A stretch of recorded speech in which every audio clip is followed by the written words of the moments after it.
What happens when an unstoppable force meets an immovable object? In the vast blue theater of the ocean, this is not merely a philosophical question, it is a very real, and very brutal, reality. For millennia, the great white shark, Carcharodon carcharias, has reigned as the undisputed apex predator of coastal waters. It is a solitary tyrant, a creature of instinct and raw, terrifying power. Its very image evokes a primal fear. But what happens when this ancient ruler encounters a challenger?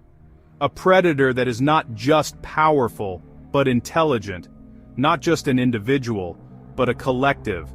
An animal that operates on a level of social and cognitive complexity that the shark cannot possibly comprehend.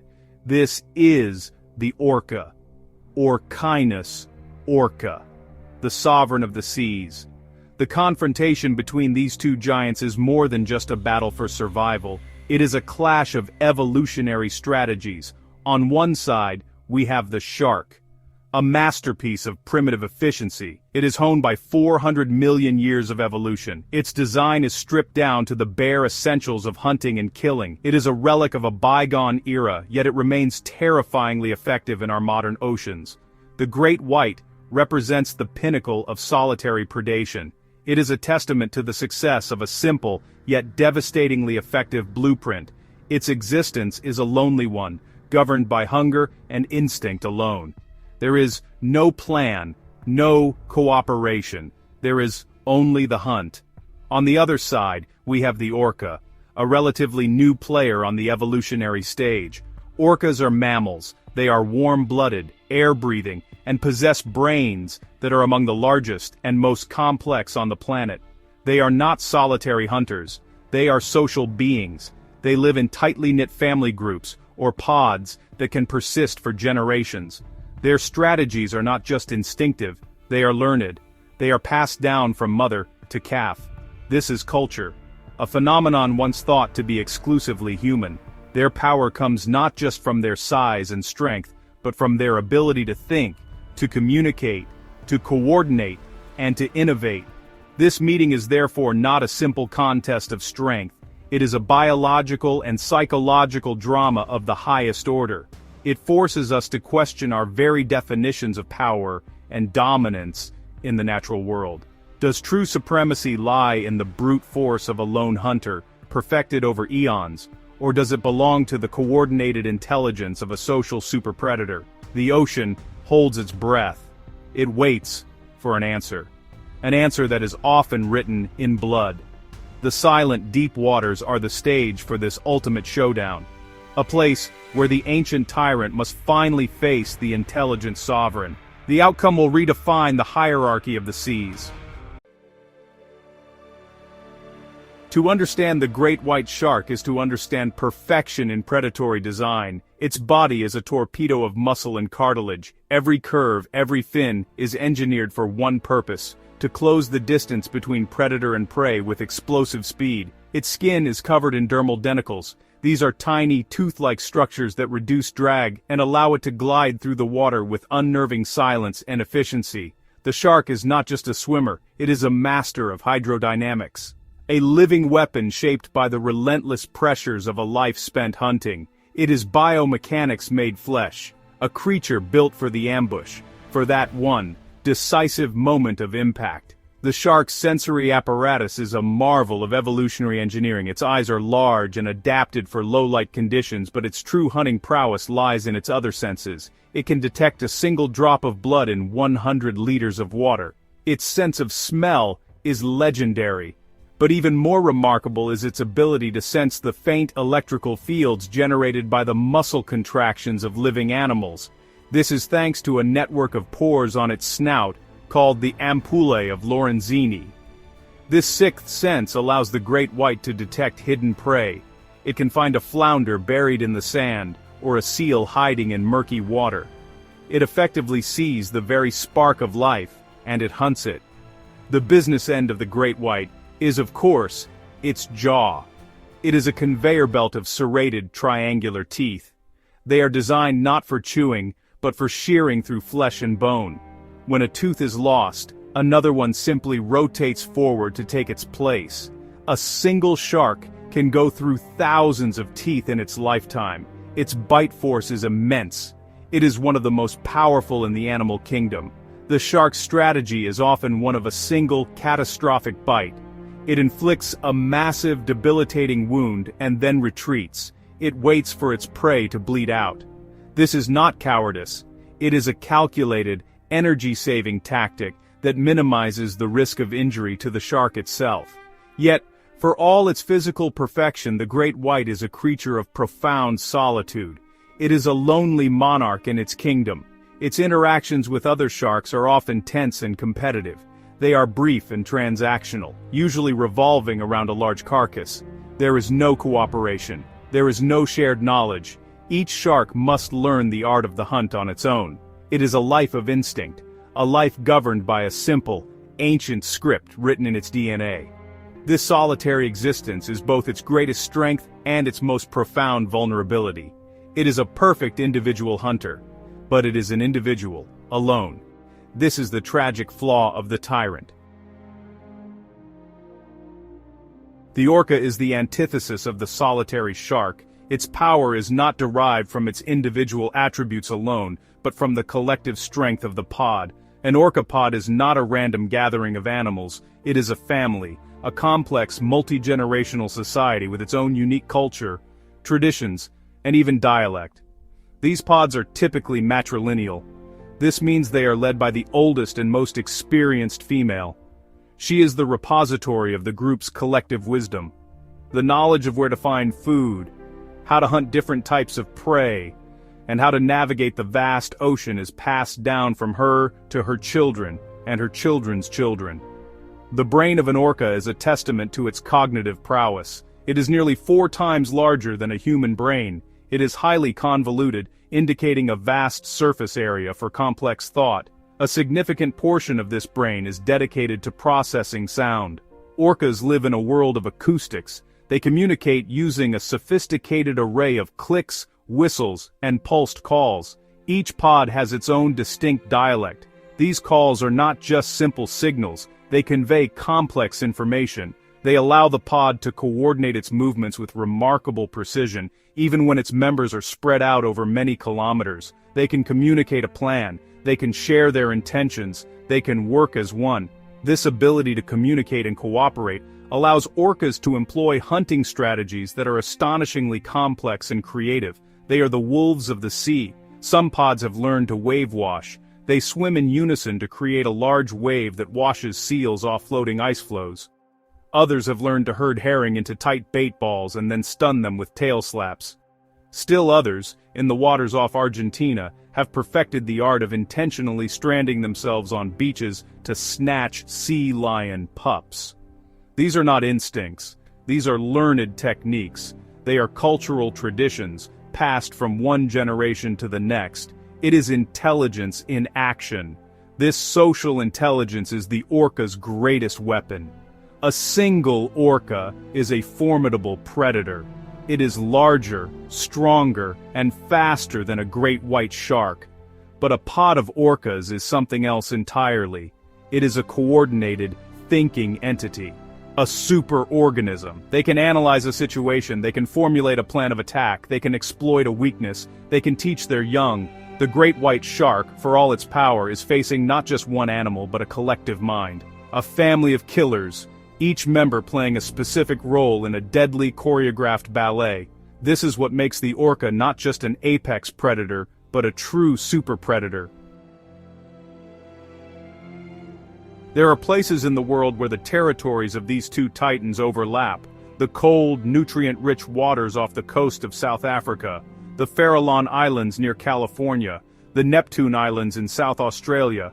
These are the Seal Islands. They are bustling marine nurseries, teeming with life. For the great white shark, these places are prime hunting grounds. They are cafeterias. The sharks patrol the perimeter, waiting for the seals to enter or leave the water.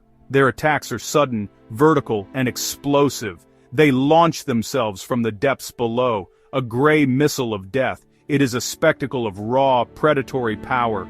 For decades in these specific locations, the great white shark has been the undisputed king. Its presence, shapes the very behavior of the seal colonies. The seals know the danger. They are cautious. They move in groups. They stay close to the island's edge. The shark's reign has been long and unchallenged. The ecological balance has been stable. The shark is the regulator. It culls the weak and the unwary. It keeps the seal population in check. This is its role in this coastal ecosystem, a role it has played for countless generations, written into the very fabric of the place. But then, something changes. The water temperature shifts slightly. The currents alter their course, or perhaps it is something else entirely. A new presence is felt in the water. A new sound echoes in the deep. The orcas arrive. They are not always residents of these areas. Often they are transients, passing through on their long oceanic journeys. But their arrival is never quiet. It sends a ripple of anxiety through the entire ecosystem. The dolphins disappear. The smaller sharks vanish. Even the mighty great whites seem to grow uneasy. Their ancient, instinctual brain senses a new and profound danger. The arrival of the orcas transforms the hunting ground into a conflict zone. It becomes a stage for a dramatic power struggle. The established ruler is now being challenged by a powerful usurper. The rules of the game are about to change. The seals, which were once the primary prey, now become secondary players in a much larger drama. They are the audience. The two top predators of the ocean are now in the same arena, and they are on a collision course. The tension is palpable. It is a silence that is louder than any sound. The ocean itself seems to be holding its breath, waiting for the inevitable confrontation. The encounter begins not with a bang, but with a subtle shift in the water. A great white, a large female perhaps 5 meters long, is patrolling the edge of a kelp forest. She is in her element. She is confident. She has ruled these waters for years. Her movements are slow, deliberate, and economical. She is conserving energy, waiting for the right moment. Her senses are on high alert, scanning for the familiar silhouette of a seal. But today, she detects something different. A low-frequency hum vibrates through her body. It is a sound she does not recognize. It is complex. It is directional. It is the sound of the pod. The shark's ancient brain registers the novelty. It registers the threat. Her posture changes. Her pectoral fins drop slightly. Her swimming becomes more agitated, less fluid. This is not the behavior of a predator on the hunt. This is the behavior of an animal that is suddenly aware it might not be at the top of the food chain. She turns towards the source of the sound, trying to get a visual. In the distance, she sees them. A line of black and white shapes, moving with a purpose and unity that is alien to her solitary world. There are 5 of them. The matriarch, her 2 sons, and 2 younger females. They are moving as one. The orcas have also detected the shark. Their advanced echolocation paints a detailed, 3-dimensional picture of the great white in their minds. They know its size, its shape, its speed, and its direction of travel. They communicate this information to each other with a rapid exchange of clicks and whistles. There is no surprise for them. Their approach is calculated. They are assessing the situation. They are not in a hurry. The matriarch, a wise old female with a lifetime of experience, leads the approach.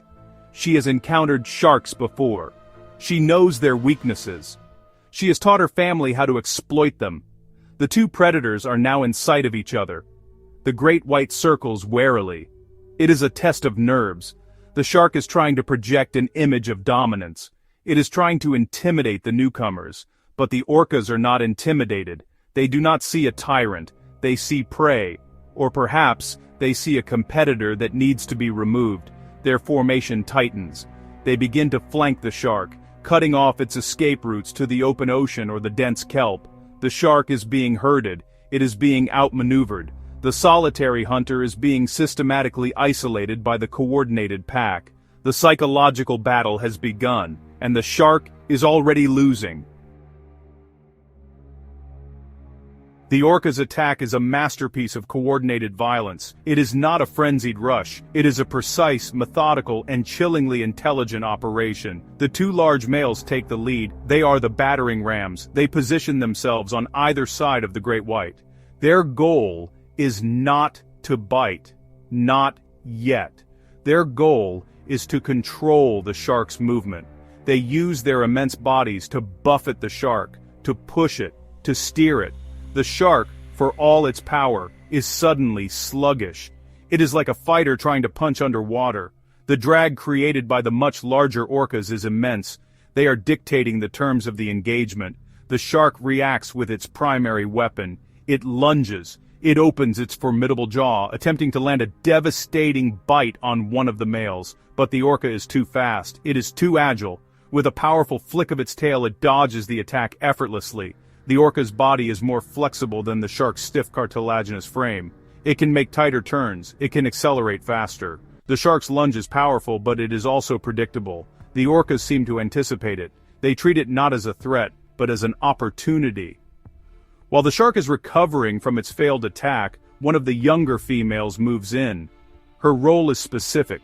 She does not attack the head or the body. She targets the pectoral fins. These fins are crucial for the shark's stability and steering. They are its hydroplanes. The orca uses her smaller, more agile body to get below the shark and deliver a sharp, powerful bite to the base of the fin. Cartilage crunches. The fin is damaged, perhaps even severed. The great white is now crippled. It loses its ability to steer effectively. It begins to list to one side. It is losing control. The pod has systematically dismantled its opponent's ability to fight or flee. The battle is becoming a dissection. Now the matriarch moves in for the final act. She has been observing, directing, and waiting for this precise moment. The shark is disoriented, wounded, and exhausted. The matriarch approaches not from the side, but from below and behind. She comes in at speed. She does not use her teeth. She uses her head. Her target is the shark's flank, its soft underbelly. The impact is catastrophic. It is a full-body ram from a 6-ton animal. The force is enough to rupture internal organs. The shark is stunned. It is flipped upside down. The tyrant of the seas is now helpless, belly up in the water. The hunt is over. The great white shark now finds itself in a state of paralysis. It is a mysterious neurological condition known as tonic immobility. When a shark is turned upside down, it enters a trance-like state. Its muscles go limp. Its breathing becomes slow and shallow. It is completely helpless. For many species of shark, this state can last for several minutes. It is a biological quirk, a strange vestigial reflex from a distant evolutionary past. Scientists are not entirely sure of its purpose. Perhaps it is a defense mechanism, a way to play dead, or perhaps it is related to mating. For the great white, in this moment, it is a death sentence. How do the orcas know about this? This is the terrifying question. Tonic immobility is not something that is obvious. It is a hidden weakness, a secret vulnerability buried deep within the shark's biology. It is highly unlikely that the orcas discovered this by chance. The more plausible and more chilling explanation is that they learned it. They observed it, they remembered it, and they passed this knowledge down through their generations. This is not just intelligence, this is scientific discovery. It is the application of knowledge to solve a problem, the problem in this case being how to kill a 5-meter great white shark with minimal risk. The pod now takes its time. There is no rush. The shark is incapacitated. The matriarch holds the shark in place with her snout, keeping it inverted. The other members of the pod move in. But they are not interested in the shark's muscle. They are not interested in its fins. They are after something very specific. They are after its liver. The great white shark's liver is enormous. It can account for up to 1/4 of its body weight. It is incredibly rich in oil and nutrients. It is a huge source of energy. For the orcas, it is a delicacy, a prize. With surgical precision, the orcas use their teeth to tear open the shark's underside.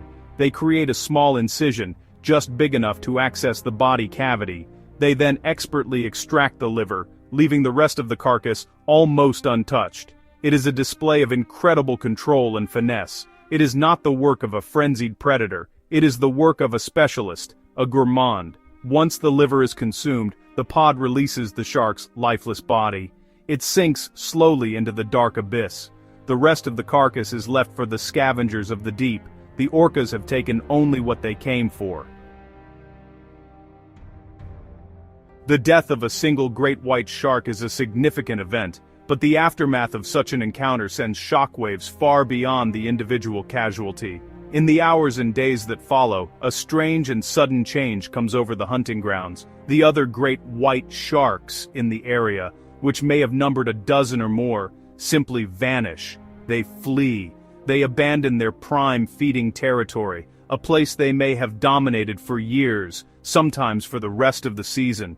They do not return for months, sometimes even longer. The kings have abdicated their thrones. The message is clear.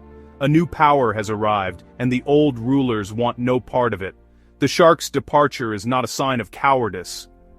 It is a sign of a deeply ingrained survival instinct.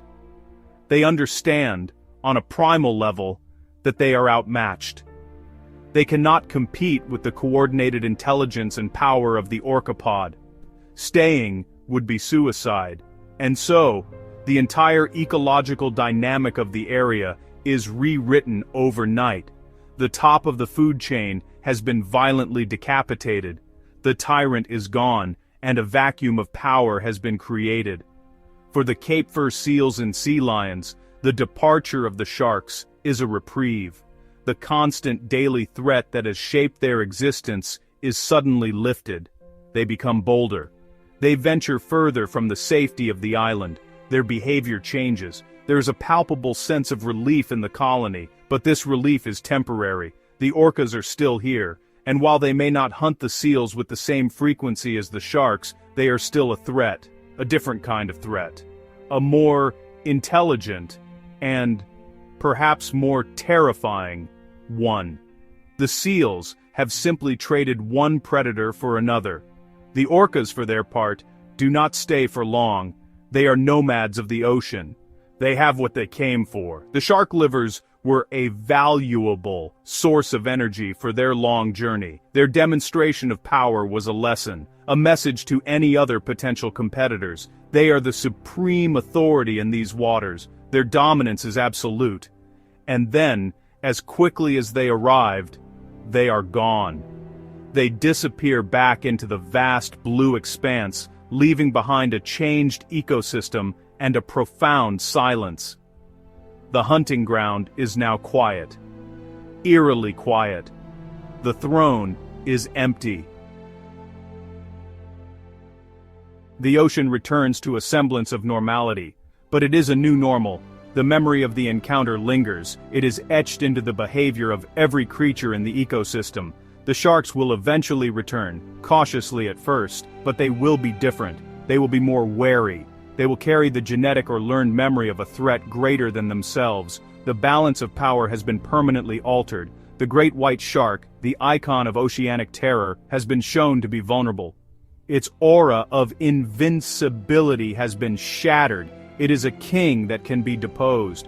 This confrontation reveals a fundamental truth about the nature of power. Brute strength and ancient design, for all their effectiveness, have their limits. The solitary predator, no matter how perfect, is ultimately at a disadvantage when faced with the power of collective intelligence. The orca's success is a testament to the evolutionary advantage of social complexity, communication, and culture. It suggests that the future of dominance on this planet may not belong to the strongest, but to the smartest, to those who can work together, learn from each other, and pass that knowledge on. Yet, this raises an unsettling paradox. The orca, with its near-human intelligence and complex social life, is also a killer of terrifying efficiency. Its methods are precise, calculated, and, from our perspective, cruel. They seem to understand the biology of their prey and exploit it in ways that are deeply disturbing. Does great intelligence inevitably lead to a greater capacity for calculated violence? Is the mastery of nature simply a precursor to its clinical and efficient destruction? The orcas hunt not just for sustenance, but also, it seems, for sport, for training, or perhaps for reasons we cannot yet comprehend. And so, we are left with a profound and disquieting question. As we continue to explore the mysteries of the deep, we uncover layers of complexity that challenge our understanding of life itself. The silent war between the shark and the orca is not just a story about two animals. It is a reflection of the deep and often brutal rules that govern all life on Earth. What other hidden hierarchies and secret battles are being waged in the dark, unexplored corners of our world? The ocean keeps its secrets well, but it invites us to keep looking, to keep questioning, and to remain humble in the face of its vast and often terrifying wisdom.